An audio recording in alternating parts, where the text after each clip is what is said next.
অনেক চেষ্টা করেও বাংলাদেশে আশ্রয় নেওয়া রোহিঙ্গাদের মিয়ানমারে ফেরত পাঠানো যায়নি। রোহিঙ্গাদের তৃতীয় দেশে পুনর্বাসনের উদ্যোগ নেয় জাতিসংঘ। ইউএনএইচসিআর এর মধ্যস্থতায় ২০১৭ সাল থেকে এখন পর্যন্ত ১০টি দেশে পুনর্বাসন করা হয় ৪,৬২৩ জন রোহিঙ্গাকে, যার মধ্যে সবচেয়ে বেশি পাঠানো হয়েছে যুক্তরাষ্ট্র ও কানাডায়।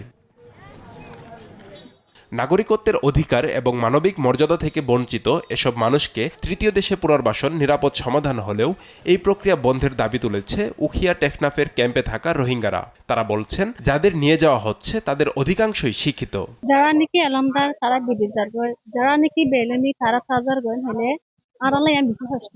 মানে শিক্ষিত লোক বিদেশে চলে যাচ্ছে, এখানে তো বালা আমাদেরকে একটা বালা ডিসিশন দিবার লোক তো এখানে নেই। আমেরিকা, কানাডা, অস্ট্রেলিয়া, জাপান আর অনেকটা যাইতো না চাই আর রাইট লই আর দেশ সম্বন্ধে আর ওয়াফেস রিপাট্রিয়েশন হইতো চাই।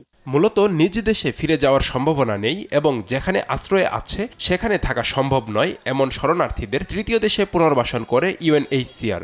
শরণার্থী কমিশনও বলছে এই প্রক্রিয়ায় বাধাগ্রস্ত হচ্ছে প্রত্যাবাসন। আমরা আমাদের দেশে ব্যাক করব, আমরা মিয়ানমারে ব্যাক করব, এটা নিঃসন্দেহে রিসেটেলমেন্ট প্রক্রিয়া কিছুটা ব্যাঘাত ঘটাচ্ছে। এখানে যারা মোটামুটি এলিজিবল, যারা একটু ইংরেজি বলতে পারে, যারা শিক্ষিত, তাদের প্রত্যেকের মাথায় এটি ঢুকেছে যে আমি রিসেটেল হব আমেরিকা, ইউরোপে।